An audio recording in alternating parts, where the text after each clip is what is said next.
My first ancestors of the Islamic tradition were slaves that were separated and brought over here intentionally so that they would forget their heritage and not be able to communicate. And eventually Hajis, scholars of Islam from Timbuktu and Sierra Leone and several other African countries, dignified, educated clergy, were brought here and found themselves to be working in the cotton fields of Alabama and Georgia. The only way they could communicate with each other was the classical language of Arabic and the Quran, and that is how they communicated with each other and organized their efforts to escape and find freedom eventually. They prayed in secret, and although many had to convert to other religions, they secretly held their traditions. And as the years grew by, the Islamic tradition in this country became a form of liberation to liberate the oppressed here, and eventually grew into different traditions of Islam here. And as an Arab American, I come from a 5,000-year-old indigenous community, the Marsh Arabs of southern Iraq, which is known as Mesopotamia and Babylon. That is the place where God first put people, created them from dust, and breathed life into them. That is where the two rivers, the Tigris and the Euphrates, came together and formed the mighty Mesopotamian River. That is where Adam and Eve were. That is what became Babylon. Eventually, man discovered oil. And that oil became both a blessing and ultimately a curse. As a child, I remember going back to Iraq. My parents had come here to complete their PhDs in Pittsburgh. But I remember fondly my relatives who used to live on houses in the boats made of reeds. They're called the reed people, people of the reed.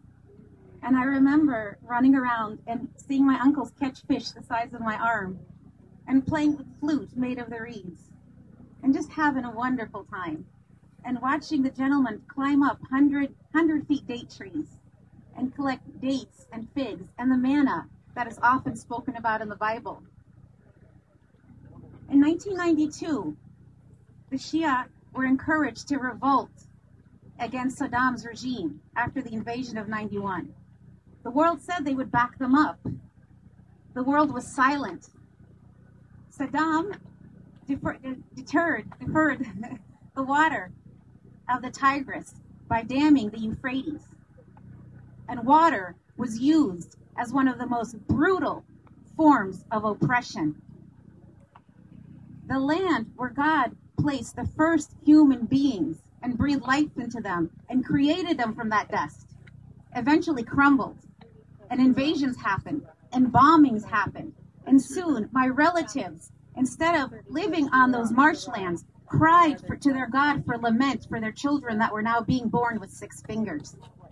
And as I walked here today, it only reminded me of the Arab Spring due to the raping of the resources because of oil and the indigenous and brown bodies that were used by foreign companies to come and exploit them for their natural resources.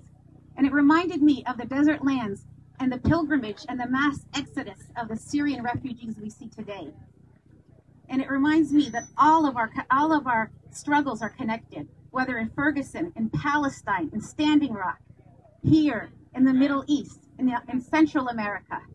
And sacred land is sacred, whether it's here in Jerusalem, in Nazareth, in Galilee, in Machu Picchu, in Mecca. Yeah. And it is important that we remember that.